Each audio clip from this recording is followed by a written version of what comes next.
아마 여러분 오늘 본문 이야기를 잘 알고 계실 거예요. 신앙생활 하면서 한 번 이상은 분명히 이 말씀을 들으셨을 겁니다. 그런데 이 사건은요, 성경에 등장하는 여러 이야기 중에 유독 독특한 특징을 가지고 있는데, 바로 사건과 사건이 겹쳐서 연속 등장한다는 거예요. 그러니까 두 가지 치유 사건이 이 바깥에도 있고 안에도 있어요. 쉽게 말해서 샌드위치 구조입니다. 샌드위치 구조요. 그러니까 바깥의 이야기와 안의 이야기가 조화롭게 연결되어서 하나의 주제를 깊이 강조해줘요. 그럼 여기에는 놀라운 의미가 있는데, 특별히 이 본문 말씀에는 예수님의 신성과 메시아 되심을 드러내는 사연속 기사, 그리고 그 사연속 기사의 절정이 본문에 기록되어 있습니다. 자, 이 내용들은 앞에 있었던 모든 내용들 다 이어봤는데, 이 주제들을 연결하면 예수님의 신성이 완성적으로 드러나요. 자, 여러분 앞에 제일 첫 번째 사건 한번 생각해 볼까요? 사연속 기사 중에 첫 번째는 바로 풍랑 사건이었어요.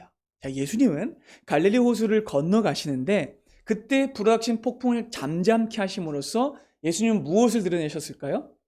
자신이 창조 세계를 다스리는 하나님이심을 드러내셨어요. 자, 두 번째 사건은 어떻습니까? 거라사로 건너가셨죠. 그 거라사에 어떤 사람이 있었어요? 군대 귀신에 사로잡힌 사람이 있었어요. 그리고 군대 귀신을 예수님이 내쫓으심으로 인해서 예수님을 또 무엇을 드러내셨냐면 자신의 영적 세계도 다스리는 하나님이심을 보이셨어요.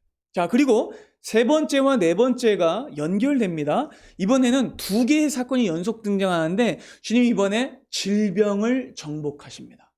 질병을 잠잠케 하십니다. 네 번째요, 죽음을 잠잠케 하십니다. 죽음을 이기십니다. 그리고 이 주제를 다 연결해 볼 때 우리는 주님의 모든 영역을, 모든 세계를 다 다스리는 진정한 메시아 하나님이심을 우리는 보게 돼요. 자, 오늘은 이야기를 살펴볼 게 많아서 초반에 예화가 없어요. 자, 본격적으로 이야기를 살펴보겠습니다. 자, 좀 전에 거라사 땅에 가셔서 군대 귀신 들렸던 사람을 고치신 예수님은요, 다시 원래대로 있었던 곳에 돌아오십니다. 아마 가버나움 지역일 거예요. 그동안 예수님이 어디 가시는지 몰라서 막 사람들은 예수님을 찾고 있었어요. 자, 그러다 예수님이 다시 이 동네로 돌아오셨다는 얘기를 듣자 사람들이 또 벌떼처럼 모여들죠. 그렇게 온 동네 아픈 사람들, 귀신 들렸던 사람들, 도움이 필요한 사람들 전부 다 나와서 예수님 앞에 나 좀 고쳐달라고 하는 중인데, 그 수많은 인파를 뚫고 한 사람이 허겁지겁 막 뛰어와요. 그는 회당장 야이로였어요. 회당장은 당시 지역에서 가장 존경받는 사람 중에 하나였는데, 이 회당장은 뭐 하는 사람이냐면 마을에 있는 장로들을 통솔하고 회당 전체를 관리 운영 책임지는 사람이에요. 또 안식일마다 드려지는 예배를 관장하고 또 마을 전체를 대표하는 사람이에요. 그리고 자산가이기도 하고. 그러니까 마을에서 가장 명망 높은 사람이에요. 그런데 이런 사람이 누구 앞에서도 쉽게 낮아지는 모습을 보이지 않는 이 사람이 수많은 사람들이 보고 있음에도 불구하고 부끄러워하지 않고 예수님의 발 앞에 팍 무릎을 꿇고 도움을 구합니다. 여러분, 굉장히 낯선 광경이었을 거예요. 그렇죠? 여러분, 사람들은 굉장히 놀랐을 거예요. 왜냐하면 회당장이 무명의 목수 앞에 무릎 꿇는다는 건 쉽게 볼 수 있는 일이 아니거든요. 무슨 일일까요? 여기에는 아주 가여운 사건이 있었습니다. 자, 22절부터 보시죠. 이 야이로가 예수님 보고 발 아래 엎드렸대요. 그리고 간곡히 구합니다. 내 어린 딸이 죽게 되었사오니 오셔서 그 위에 손을 얹으사 그로 구원을 받아 살게 하여 주옵소서. 딸이 죽어가고 있었어요. 그래서 일반적인 이유와 상황으로는 절대로 벌어지지 않는 일이 벌어진 거죠. 사회적으로 높은 사람이 자기보다 낫다고 할 수 있는 사람에게 엎드릴 수 있는 유일한 경우입니다. 어떤 경우입니까? 자식이 죽어갈 때. 그때예요. 아무리 교만하고 무서울 것 없는 뻔뻔하고 얼굴이 철로 되어 있는 사람이라고 할지라도 단번에 무너뜨릴 수 있는 약점이죠. 슈퍼맨의 약점이 뭐예요? 여자친구 로이스죠. 가장 강한 슈퍼맨도 사랑하는 사람이 그 사람의 약점이에요. 그렇죠. 야이로의 약점은 그가 사랑하는 딸이었습니다. 자식이 죽어갈 때 염치, 체면, 지위 다 내팽개치고 무릎 꿇을 수 있는 거예요. 그리고 같은 사건을 기록한 누가복음을 보면 외딸이었다고 해요. 그러니까 자식이 딸 하나밖에 없는 거예요. 너무너무 사랑해요. 그토록 귀한 딸이 죽어가니까 여러분 눈에 보이는 게 없는 거예요. 종교적 논쟁, 정치적 위협, 사회적 불이익 같은 건 아무런 쓸모가 없어요. 여러분 아마 회당장 야이로는요, 당시 드세진 종교계의 반발, 예수님을 향한 적대 알고 있었을 거예요. 어쩌면 예수님을 절대로 비호하지 말아라 라는 지령을 이미 받았을 수도 있어요. 회당장이니까. 그런데 그럼에도 불구하고 그건 귀에 들어오지 않아요. 왜요? 딸이 죽어가니까. 그러니까 이 딸을 살리기 위해서 그는 100번이라도 무릎 꿇을 수 있었던 거예요. 그래서 예수님 앞에 와서 애걸복걸합니다. 그는 이제껏 지금까지 자기의 재력을 동원해서, 자기의 모든 인맥을 동원해서 온갖 의원들의 진료를 다 받아봤을 거예요. 하지만 딸은 나아지지 않아요. 오히려 죽음을 기다리는 것 말고는 할 수 있는 게 없어집니다. 근데 그때 야이로는 한 소식을 듣게 돼요. 그 소식은 바로 예수님이 오셨다라는 소식이에요. 여러분 이것은 복음입니다. 복음. 아멘이 되세요? 복음이 무엇입니까? 아무것도 할 수 없고 스스로 구원할 수 없는 우리에게 누가 오셨다는 거예요? 구원자가 오셨다라는 겁니다. 치료자가 오셨다라는 겁니다. 예수님이 우리에게 오셨다는 소식이 가장 좋은 소식이에요.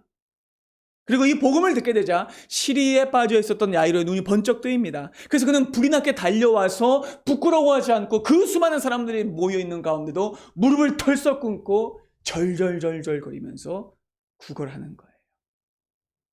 그리고 이 장면의 동사 형태를 보면 와달라는 건 단수형이에요. 근데 부탁하는 모습은 복수형이에요. 그러니까 무슨 뜻이냐? 선생님 제발 한 번만, 딱 한 번만 와주세요. 한 번만 와서 내 딸의 몸에 손을 얹어서 구해주세요라고 반복적으로 구했다는 겁니다. 야이로의 딸은 아마 숨이 넘어가고 있었던 것 같아요. 시간이 많지 않죠. 예수님은 그 부탁을 들어주시고 이 응급 환자부터 고치기 위해, 그렇죠? 응급 환자부터 고치기 위해 급히 이동을 하십니다. 그런데 여러분 야이로의 집으로 이동하는 과정이 순탄치가 않았어요. 왜냐하면 온 동네 사람들이 다 모였고 예수님 앞에 자기를 고쳐달라고 모였던 사람들이 전부 다 따라가고 있었기 때문에 그래요. 여러분 이렇게 사람 많이 모이는데 가본 적 있으시죠? 제가 이전에도 한번 말씀드렸죠. 서울 이 불꽃축제 한번 가본 적이 있는데 저는 걷지 않고 이동할 수 있었습니다. 거의 들려서 갔어요. 들려서. 그때 진짜 공포감이 들더라고요. 와 진짜 사람 많은데 잘못하면 정말 죽을 수도 있겠다. 이런 그런 생각이 들었어요. 아마 당시 상황도 동네 사람들이 다 모이는 거예요. 그래서 속도를 낼 수 없었을 거예요. 그리고 그렇게 더디게 이동했기 때문에 야이로는 속이 점점 더 타들어가고 있었을 거예요. 사람이 점점 더 모일수록 딸에게 가는 시간이 늦어집니다. 그런데 그때 한 새로운 인물이 등장해요. 이 사람은 모든 면에서 회당장 야이로의 딸과는 정반대 지점에 있는 사람이에요. 25절 보시죠. 12해를 혈루증으로 앓아온 한 여인이 있었습니다. 이 여인은 이름도 등장하지 않죠. 많은 의사에게 많은 괴로움을 받았대요. 가진 것도 다 허비했대요. 하지만 아무 효험이 없었고 오히려 더 심해졌고 악화됐다고 합니다. 일단 이 여인은 지속적으로 하혈을 하는 병이었어요. 만성 하혈, 출혈병이었어요. 그리고 이 병이 무려 12년 동안 이어지고 있었습니다. 여러분, 그리고 많은 의원들을 찾아다녔다고 하지만 나아지지 않았대요. 오히려 더 병이 중해졌대요. 여러분 2000년 전의 의술은 어땠을까요? 당시에는 민간요법과 의료행위가 구분되지 않았어요. 지금하고 비교하면 말도 안 되는 수준의 행위를 의술이라고 여겼었어요. 이건 뭐 고대까지 갈 필요가 없어요. 중세만 봐도 여러분 끔찍합니다. 중세 시절의 의료행위는요 충격적인데요. 아픈 사람이 있으면 피가 더러워서 그래 라고 여기서 정맥을 자르고 계속 거기서 피를 흘리게 했어요. 그리고 구더기, 거머리를 붙여서 그 피를 빨게 했었습니다. 그리고 머리가 아프면 두개골에 구멍을 뚫었습니다. 사람 두개골에. 그리고 나쁜 기운을 배출해야 한다고 했던 게 500년 전, 600년 전이에요. 흑사병을 치료하기 위해서 행해진 일들도 거의가 미신적이고 비위생적인 행동이었어요. 더 악한 걸로 해야 된다 해서 막 똥을 사람들에 바르고 막 그랬었어요. 여러분 의사들이 손을 씻게 된 것도 200년이 안 된 거 아세요? 그전에는 손을 안 씻고 의료행위를 해서 더 많은 감염과 사람들의 악한 더 이 증상이 악해지는 상황이 있었어요. 2000년 전은요 어땠을까요? 당시 유대 문화를 기록해 놓은 책들을 보면 끔찍하게 이를 데 없어요. 어마어마한 이제 독한 이제 독초들을 섞어가지고 먹게 하기도 하고, 와! 놀래키기도 하고, 막 때리기도 하고, 짐승 똥에서 나오는 곡식을 먹게도 하고, 이런 것들이 당시의 의료행위였어요. 그리고 아마 이 이유는 혈루증이 당시 유대 율법과 연관된 병이었기 때문일 거예요. 그래서 치료 과정에 각종 종교적 의식과 미신들이 총동원되었던 거죠. 하지만 대부분이 역겹고 가혹적인 방식이었어요. 물론 초창기에는 이 여인도 정상적으로 보이는 의료 치료를 받긴 했을 거예요. 근데 방법이 들지 않잖아요. 그러니까 이상한 방법까지 계속해서 썼던 거죠. 근데 여러분, 어떤 방법을 써도 낫기만 하면 상관없어요. 그렇죠? 개똥을 쓰든 개구리 내장을 쓰든 고양이 눈물을 쓰든 상관없어요. 고쳐지기만 하면 좋습니다. 근데 더 병이 심해지는 거예요. 증상이 악화돼요. 근데 여러분, 여기서 끝이 아니에요. 그녀는 육체적인 고통과 경제적인 고통을 받았는데 여기에 또 두 가지 고통이 더했어요. 바로 종교적 고통과 사회적 고통이에요. 자, 이 혈루증은 계속해서 하혈을 하는 질병이기 때문에 구약의 율법에 따르면 마을 안으로 들어올 수 없어요. 정상인과 접촉을 할 수 없어요. 그녀는 가족과도 분리되었을 것이고 이웃과 친구들과도 완전히 떨어진 삶을 살았어요. 근데 여러분, 거기서 끝이 아니죠. 이런 질병을 앓는 사람은요, 성전에도 나올 수 없었어요. 그러니까 쉽게 말해 그녀는 모든 방면에서 버림받은 사람이었다는 거예요. 그는 유대 이 정결법에 따라서 12년 동안 완전히 격리되었어요. 무슨 코로나로 12일 격리가 아니에요. 12년을 격리당했기 때문에 그녀는요, 철저히 외면당했고 누구와도 접촉할 수 없는 고통스러운 삶을 살았습니다.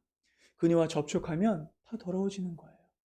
그녀와 만지면 그 사람이 부정해지는 거예요. 그녀가 앉았던 의자에 앉아도 더러워지는 거예요. 장성한 여성이었던 그녀는 아마 추측건데 초경 이후로 이 병이 시작됐을 가능성이 커요.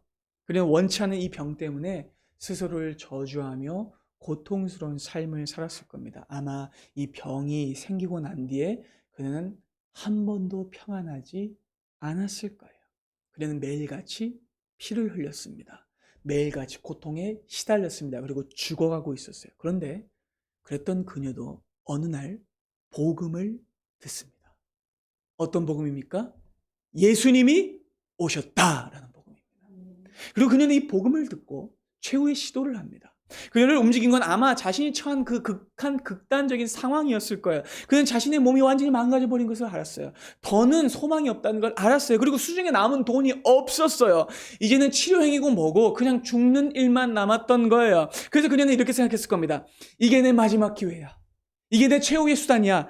예수님에 대한 소식을 들었는데 그분은 사랑이 많고 긍휼이 많은 분이래. 하지만 나는 그분에게 나아갈 수 있는 형편과 상황이 안 돼. 그러나 내가 그분의 뒤에 가서 그분의 옷자락에 손을 대기만 해도 나는 나을 수 있을 거야 라는 마음을 갖게 됩니다. 놀라운 내용이에요. 그리고 가는 길에 자기의 정체가 밝혀져서 사람들에게 돌을 맞거나 침뱉음을 당해도 상관없어요. 그녀는 이것이 마지막 기회인 줄 압니다. 그래서 끝까지 포기하지 않고 예수님이 계신 곳으로 가죠. 근데 그녀가 나아가는 그 길은 야이로의 앞길과는 달랐을 거예요. 야이로가 나왔을 때 사람들은 어떻게 했을까요? 자신들의 병이 중했을지라도 지체 높은 양반이 오니까 길을 열어줬을 거예요. 그렇죠? 아이고, 야이로 회당장님 먼저 좀 가시지요. 우선 예약한 것처럼. 그렇죠? 그렇게 갔을 거예요. 그런데 그녀는 그게 아니에요. 그녀는 앞으로 나아갈 수 없어요. 왜? 부정한 사람입니까? 그녀는 숨어서 나아가야 합니다. 그녀는 남대도 아니었고 부자도 아니었고 유명인도 아니었고 이름 없는 무명이었습니다. 그리고 아마 그녀는 극도로 약해진 신체 때문에 분명 고통스러웠을 거예요. 이게 혈류가 계속해서 흐르다 보면 림프절도 다 망가지고 몸이 부어요. 네. 굉장히 아팠을 겁니다. 사실 예수님께 접근하는 중에도 팔꿈치에 맞고 밀고 땡기고 그러면서 그녀는 굉장히 큰 고통을 받았을 겁니다. 그래야 그녀는 믿음을 가지고 나아갔죠. 27절을 한번 보시죠. 예수의 소문을 듣고 무리 가운데 그녀가 끼어들어 뒤로 와서 그의 옷을 손을 댑니다. 그리고 그녀의 마음에는 어떤 믿음이 있었죠? 내가 그의 옷에만 손을 대어도 구원을 받으리라 라는 생각이에요. 그래서 그녀는 예수님의 뒤로 와서 그분의 치유의 능력을 훔치는 방식으로요. 어떻게 해요?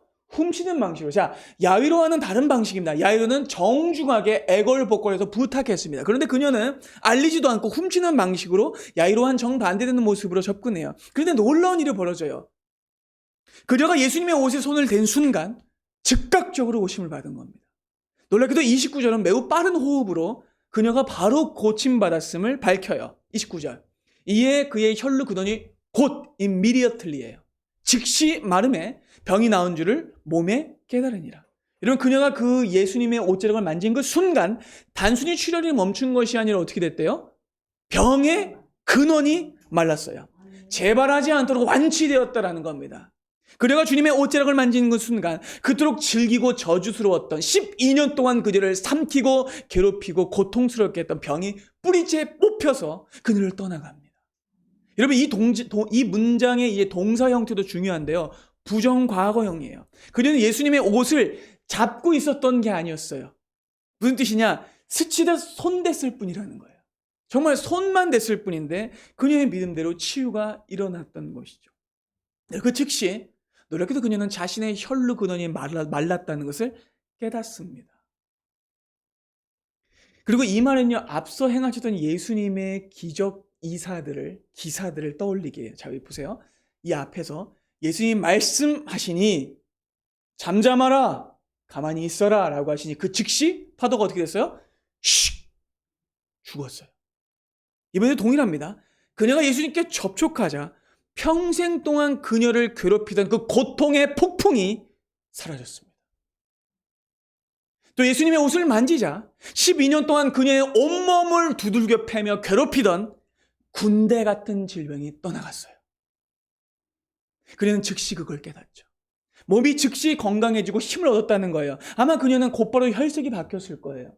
곧바로 온몸이 정상화됐을 거예요. 부었던 것들이 가라앉았을 거예요. 허리가 펴지고 강한 힘을 느꼈을 거예요. 그리고 놀랍게도 즉시 그 순간에 예수님도 그 사실을 아십니다. 30절 보시죠. 30절이 제일 중요한 구절이거든요. 예수께서 그 능력이 자기에서 나간 줄을 곧 스스로 아시고 무리 가운데서 돌이켜 말씀하시되 누가 내 옷에 손을 대었느냐라고 하세요. 그래서 제자들이 묻죠. 주님, 무리가 이렇게 밀고 당기는데 누가 손을 대었냐니요. 그러나 예수께서는 이 일을 행한 여자를 보려고 계속 둘러보십니다.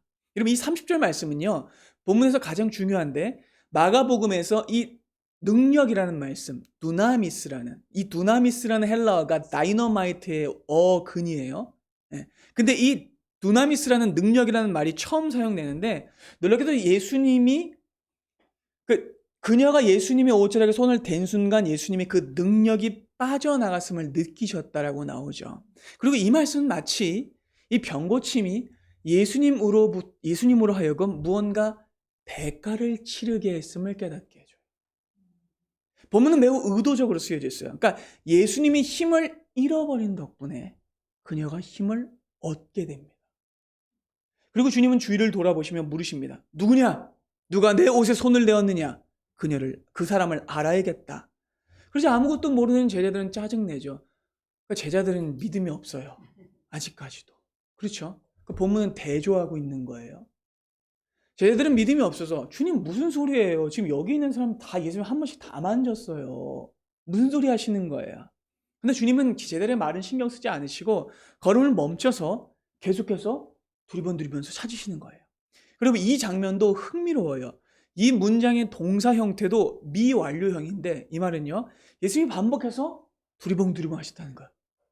걸음을 멈추고. 그리고 이 모습에서 우리는 아까 야이로의 모습이 겹쳐져요. 자, 야이로는요, 반복해서 자기의 딸을 살리기 위해 구걸했죠. 고개를 숙이면서. 근데 주님은요, 이번에 자기를 만진 한 여인을 찾는 것을 포기하지 않고 두리번두리번 하세요. 그리고 주님이 계속해서 그 여인을 찾자 사람들도 웅성웅성대기 시켜요. 누구야? 누가 만진 거야? 쥐도 한 번씩들 만졌으면서. 근데 그들의 만짐은 의미 없는 만짐이죠. 자, 범인을 찾기 시작합니다. 근데 사람들이 다 자기를 찾는 상황이 되자 그녀의 마음에 두려움이 엄습해요. 자기는 예수님께 고침만 받고 빨리 튀려고 했어요. 그렇죠? 재빨리 도망치려고 하는데 일이 커진 거예요. 그녀는 여기까지 생각을 안 해봤어요. 그 다음 시나리오가 없었어요. 순식간에 여러 감정이 몰려오죠. 내가 예수님의 그 고침의 능력을 훔쳤다는 죄책감, 그리고 내가 예수님께 나아오면서 이 수많은 사람들을 부정하게 만들었다는 죄책감, 그리고 많은 사람들이 자기를 어떻게 해칠지 모른다는 그 두려움까지. 그 순간 그녀는 병고침의 기쁨은 잃어버리고 또다시 소심하고 위축되어져서 상처받은 마음으로 한없이 쪼그라들었을 거예요. 그 짧은 시간 동안 그녀는 너무 많은 생각이 들면서 덜덜덜 떨었을 거예요. 그녀는 공개적으로 자기가 곤욕을 치르게 될까봐, 예전에는 사람들에게 외면당하지만 이제는 사람들 앞에서 자기가 공개 처형당할까봐 두려웠던 거예요. 하지만 소상히 이야기해야 되죠. 그녀는 모든 것을 주님께서 아신다는 생각을 하고 지금까지 있었던 일을 그 앞에 나와서 고해요. 자신의 진짜 자초지종을 전부 다. 그래서 그 이야기를 모든 사람들이 듣게 됩니다. 중요합니다. 모든 사람들이 듣게 돼요. 그래서 주님은 이 모든 말을 다 듣고는 거기 있는 사람들 또 모두가 듣도록 이렇게 말씀하세요. 34절 보시죠. 예수께서 이르시되 딸아 너의 믿음이 너를 구원하였으니 평안히 가라. 내 병에서 놓여 건강할지어다. 사실 주님은 그녀를 벌 주기 위해 부르신 게 아니었어요. 주님께서는 자기의 치유의 능력을 훔치고 사람들을 부정하게 했다는 죄를 묻기 위해 그녀를 찾으신 게 아니었어요. 주님께서 그녀를 찾으신 이유는 크게 한 3가지 정도가 있는데, 첫 번째로 주님은 그녀를 확실히 완전히 남김없이 근원까지 고치기 위해 그녀를 찾으신 겁니다. 왜냐하면 그녀에게는 아직 남아있는 잔병이 있었기 때문이죠. 그것은 바로 격리와 고립이라는 사회적 병이었습니다. 그것은 두려움과 외로움이라는 영혼의 병이었습니다. 주님께서는 다만 육체의 병만을 고치고 끝내기를 원하지 않으세요. 주님께서는 그녀를 둘러싸고 있고 그녀 안에 여전히 남아있었던 그 병에 남아있는 부분을 고치기 위해 그녀를 부르신 것이었어요. 주님은 아셨습니다. 그녀가 당장 육체의 고침만을 얻고 다시 사람들 속으로 사라지면 안 된다라는 걸. 주님은 그녀가 또다시 사람들의 눈을 피해 익명의 그냥 정체성으로 외로운 삶으로 도망가게 두지 않으십니다. 무엇보다 주님은요, 그녀와 관계를 맺길 원하셨어요. 무엇을요? 관계를. 주님은 그녀를 치유의 능력을 훔친 도둑으로 두기를 원하지 않으셨어요. 주님은 그녀를 자신의 자녀로 삼기를 원하셨어요. 그래서 그녀를 무대 중앙으로 불러 세우셔서 이렇게 말씀하시는 거예요. 딸아, 너의 믿음이 너를 치유하였도다. 평안히 가라. 무엇보다 주님께서 그녀를 딸아라고 부르셨다는 것이 정말로 너무너무 중요해요. 여러분, 성경 안에서 예수님이 누군가를 딸아라고 부르신 장면은 이 장면이 유일합니다. 그러니까 여기에 매우 중요한 의미가 담겨 있는 거예요. 주님은 그녀에게 자신과의 관계를 선물로 주려고 하셨다라는 거예요. 주님은 한평생 소외되고 버림받았던 그녀를 자기의 딸로 입양하여 받아들이시려고 하는 거예요. 주님은 그녀를 도둑의 신분으로 보내시는 것이 아니라 딸의 신분이 되어 편하게 가게 하시는 거예요. 이 사실은 너무나 우리에게 큰 감동을 전해줍니다. 이 여인은 본문 안에 누구의 딸로도 등장하지 않았어요. 누구의 친구로도 등장하지 않았어요. 누구의 아는 사람으로도 등장하지 않았어요. 그저 고통받았던 여인이었어요.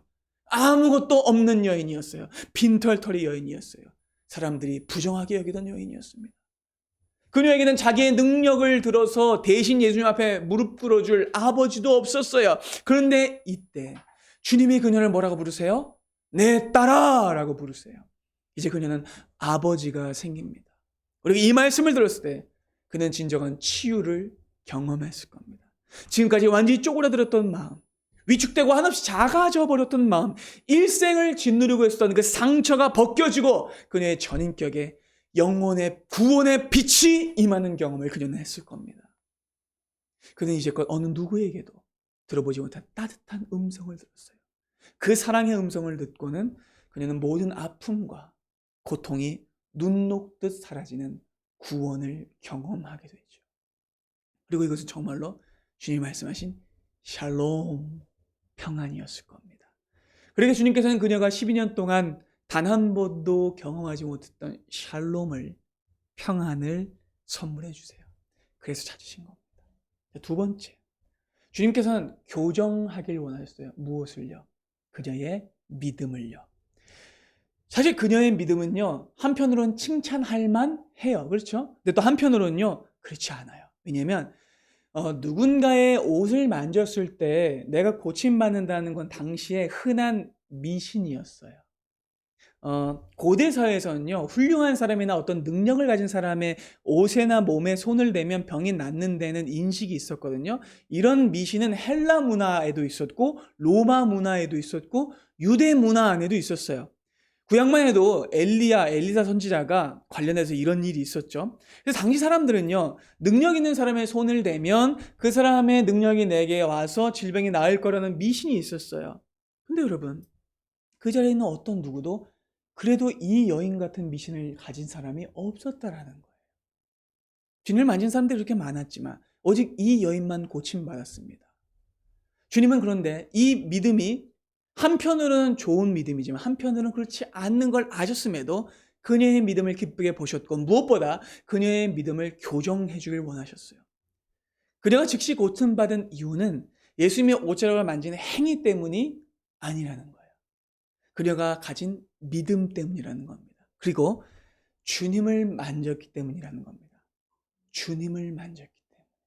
예수 그리스도에게 접촉했기 때문에. 그래서 주님은 이것을 고쳐주시기 위해 그녀를 찾으신 거예요. 마지막 세 번째. 주님은 그 자리에 있는 모든 사람들에게 주님이 어떤 분이신지를 알리시기 위해 이 일을 행하신 거예요. 주님은 뿐만 아니라 제자들에게도 이것을 알리기를 원하셨고 무리들에게도 알리기를 원하셨고 또 가장 중요한 누구에게도 알리기를 원하셨을까요? 야이로에게도 알리기를 원했어요. 그렇죠?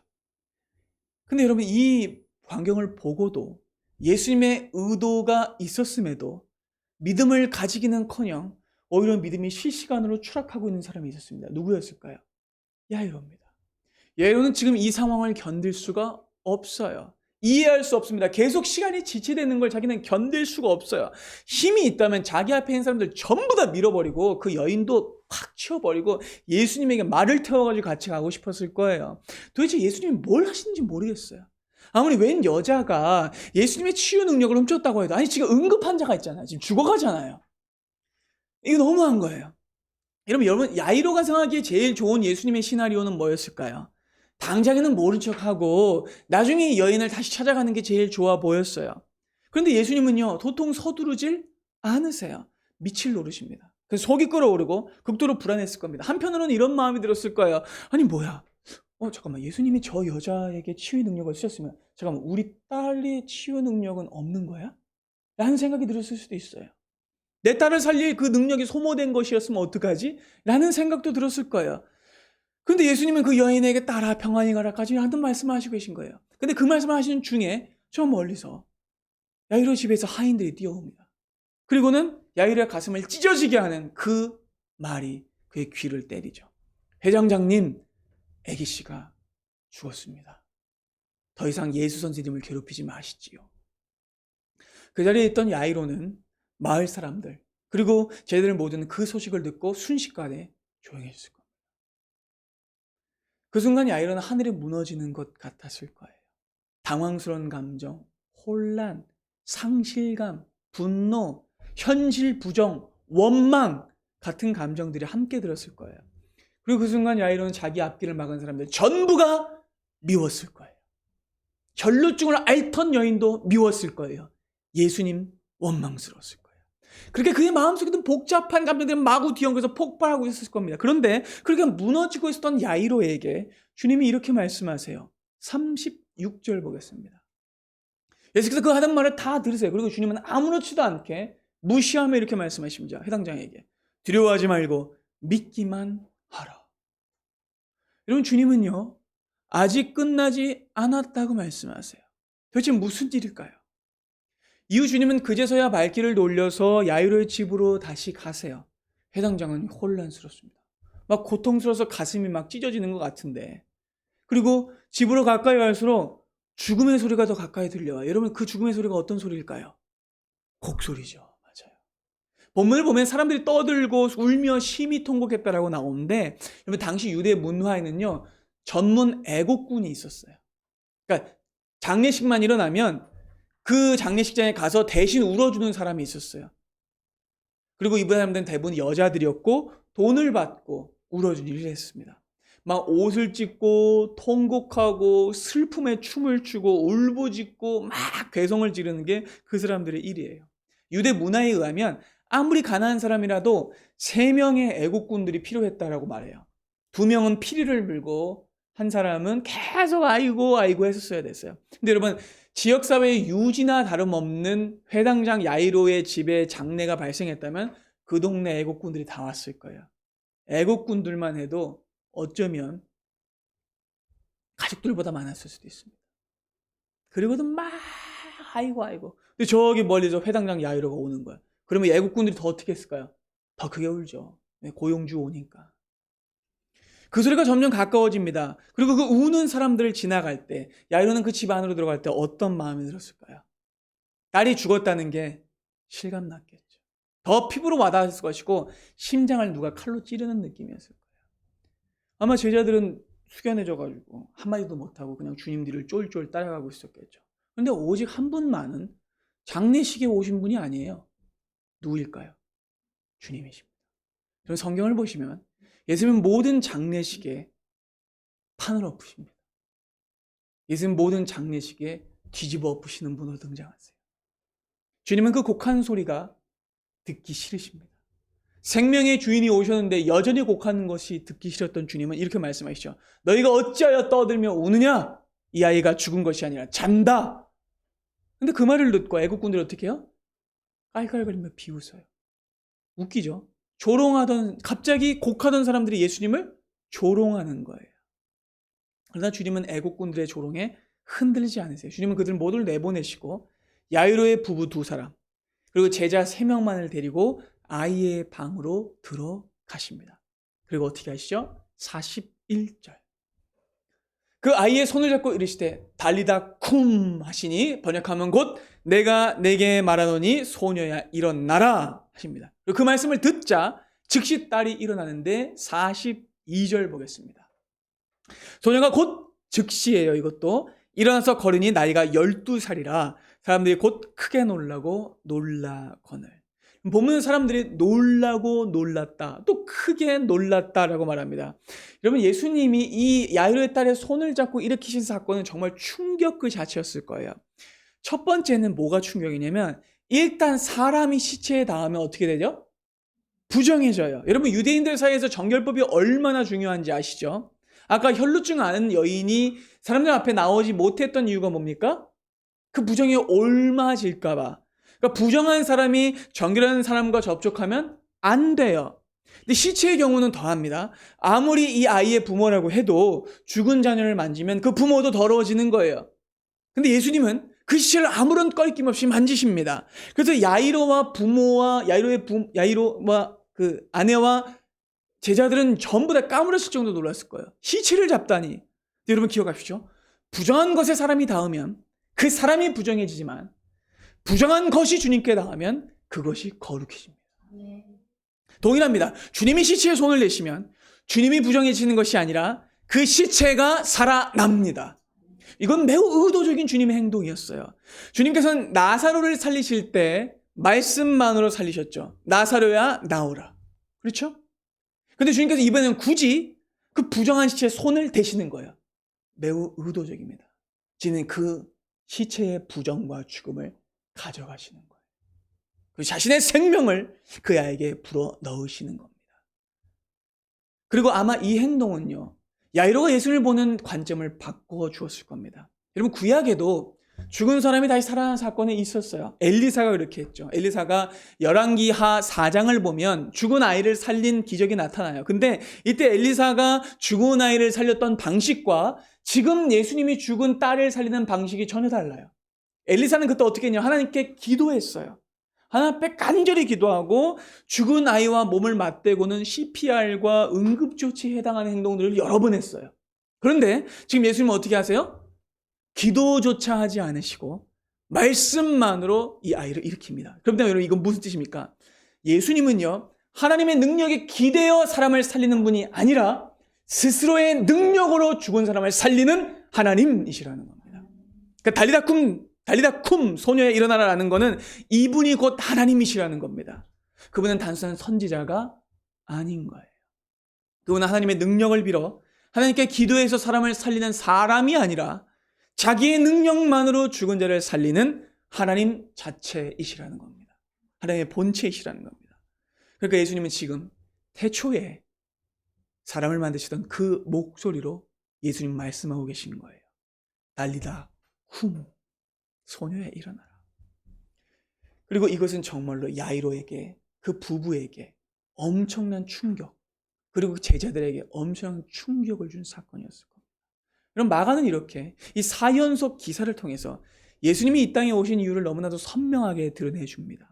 예수님은 그 어떤 인간도 이겨내지 못하는 4개의 폭풍과 4개의 영역을 정복하셨어요. 이기셨습니다. 첫 번째, 자연이라는 폭풍이었죠. 그래서 주님 말씀만으로 창조세계를 잠잠하게 하였습니다. 두 번째, 주님은 말씀만으로 영적인 세계를 정복하셨습니다. 그리고 세 번째는 어떤 폭풍입니까? 질병이라는 폭풍이죠. 주님은 그 폭풍도 잠재우고 완전히 고치셨습니다. 네 번째, 주님은 죽음이라는 가장 강한 폭풍까지도 정복하셨습니다. 주님께서는 이 모든 폭풍 앞에서도 두려워하지 않으셨어요. 아니, 오히려 그 폭풍 가운데로 걸어 들어가셔서 그 폭풍 안에 고통받고 있었던 자기의 자녀를 구해 오셨죠. 그리고 그 과정에서 주님은 언제나 그 사람들이 처음에 원했던 것보다 더 큰 것을 주셨습니다. 주님은 주변만 고친 것이 아니라 근원을 고치셨어요. 주님은 이 모든 표적들을 통해서 무엇보다 자신이 누구인지를 드러내셨고 자신의 한없는 사랑을 드러내셨습니다. 특별히 예수께서 야이로의 딸을 일으키실 때 했었던 말씀은요, 너무나 다정해요. 사랑이 넘치는 말이에요. 그래서 마가가 굳이 아람어임에도 불구하고 써놓은 거예요. 여러분, 원래 이 마가복음은 로마에 있는 성도들을 위해서 쓰여진 책이거든요. 근데 날리다 쿰은 아람어예요. 당시 중동 지방의 공용어. 근데 왜 아람어를 써놨을까요?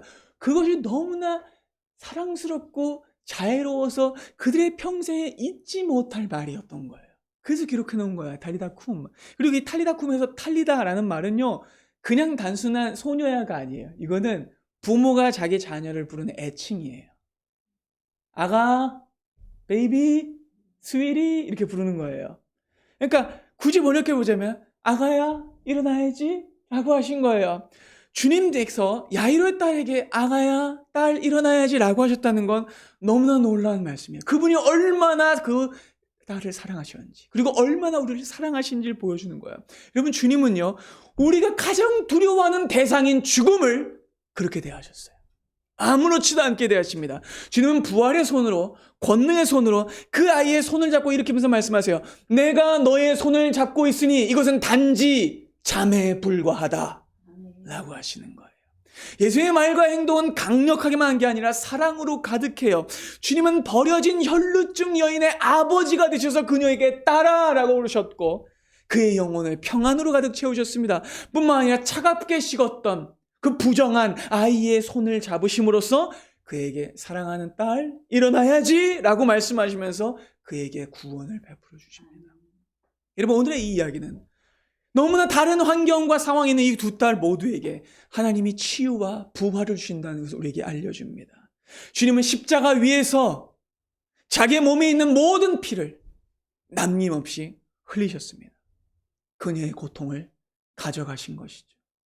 뿐만 아니라 주님은요, 십자가 위에서 절규하며 아버지 하나님의 손을 놓치셨어요.